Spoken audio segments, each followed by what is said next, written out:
ख्वाहिश साहब, मैं आपको अक़वाम मुत्तहिदा में पाकिस्तान के डिप्लोमेट हैं उस्मान जदून साहब, उन्होंने आज एक स्टेटमेंट दिया, मैं ज़रा वो आपको सुनवाना चाहता हूँ। Pakistan views the recent developments in Venezuela with profound concern. The UN Charter enjoins us to refrain from the threat or use of force against the territorial integrity or political independence of any state.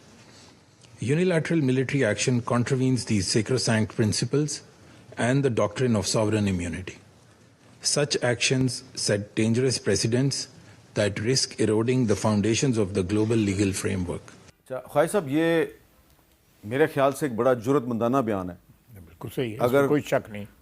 Trump साहब के जो पाकिस्तान कि जो प्यार सलूक के तनाजुर में देखा लव अफेयर जो चल रहा है पिछले साल से, उस तनाजुर में देखें तो ये बड़ा जुर्रतमंदाना बयान है। आप पहले ही गज़ा में अपनी फ़ौज भेजने पे तैयार नहीं है। मैंने ये नहीं कह रहा कि आपने इनकार कर दिया, लेकिन आप अभी फ़िलहाल तैयार नहीं हैं। आप कह रहे हैं हमने नहीं भेजनी, हम हमास को डिसआर्म करने के लिए अपनी फ़ौज नहीं भेजेंगे।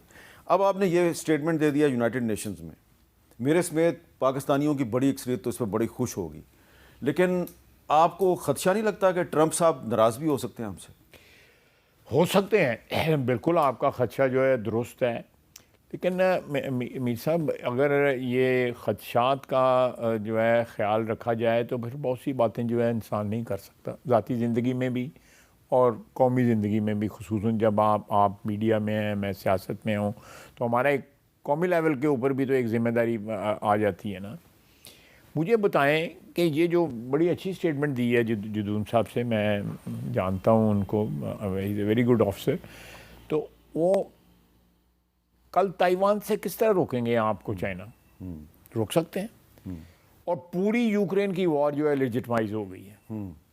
अगर आप इसको लेजिटिमेट कहेंगे वेनेजुएला को, देन जो वो कर रहा है बिल्कुल यूक्रेन में, जी यूक्रेन में जो कर रहा है बिल्कुल सही कर रहा है। अच्छा, नहीं, ऑटोमेटिकली हो गया ना। हाँ।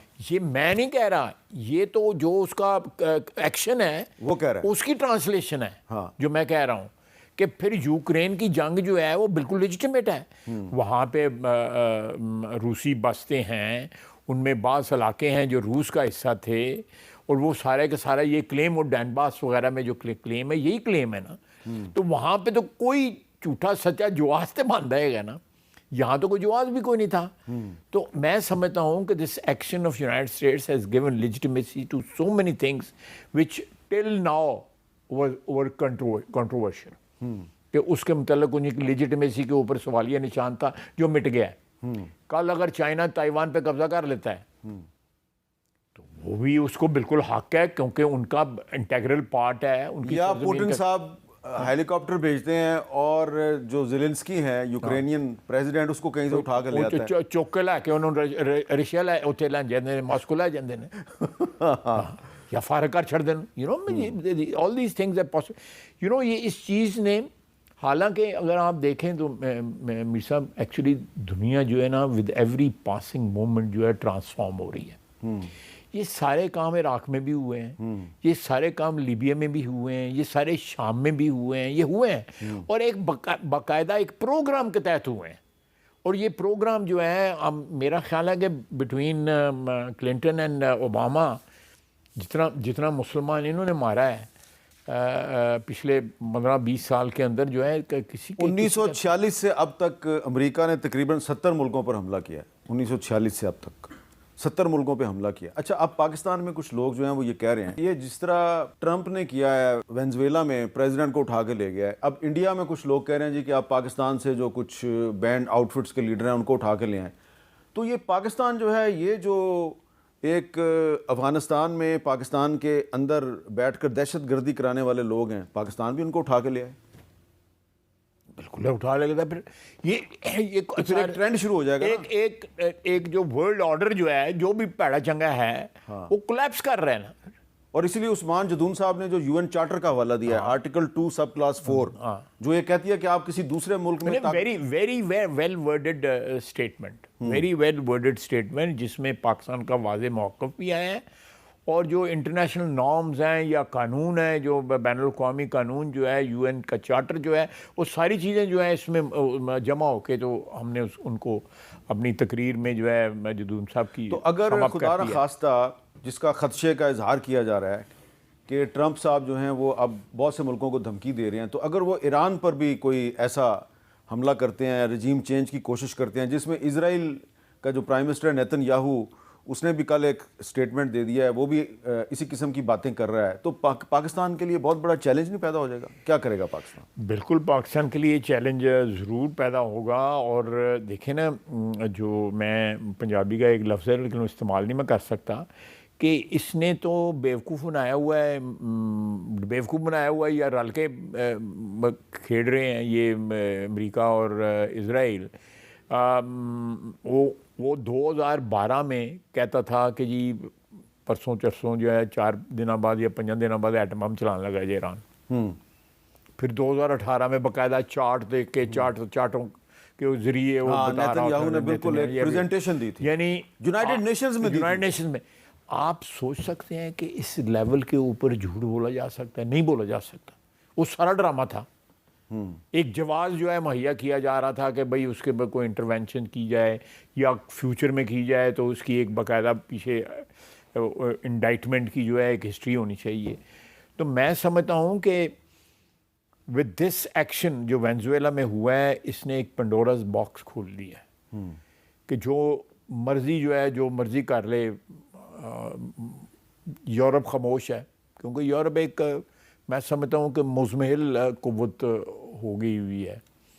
लीडरशिप में का भी कोई फुकदान है, बड़े बड़े लीडर यूरोप ने पैदा किए हुए हैं। तारीख़ उनको हमेशा याद भी करेगी और उनका तारीख़ में एक बहुत बड़ा फुटप्रिंट है।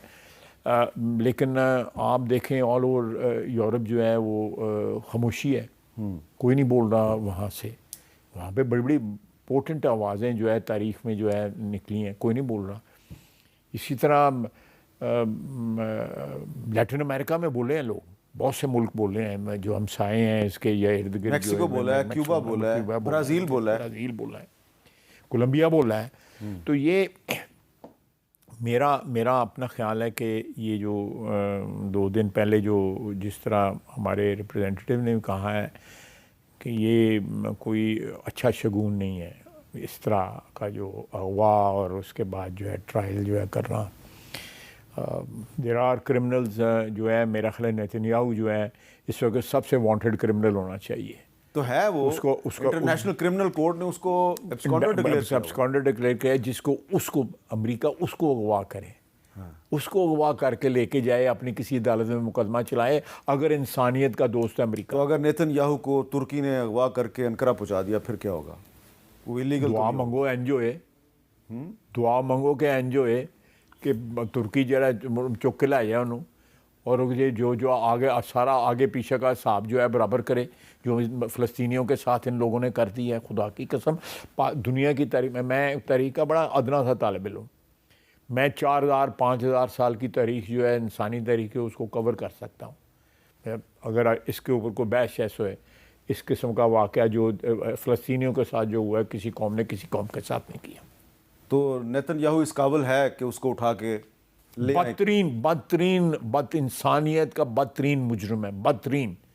उससे बड़ा मुजरम जो है इंसानियत। और जो लोग उसकी पुश्तपनाही कर रहे हैं, आप कानून क्या कहता है बैटर्स को, जो मदद फ्राहम करें, एआनत करें जुर्म की उसमें। खाई साहब, मैं अब यहाँ पे ब्रेक लगा देता हूँ इसलिए कि आप वज़ीर दफ़ा हैं पाकिस्तान के, और जो आप गुफ्तगू कर रहे हैं बहुत से लोग ये समझेंगे कि शायद आपका इशारा ट्रंप की तरफ है। पता नहीं आपका इशारा किसकी तरफ है। मैं एक ब्रेक लेता हूँ।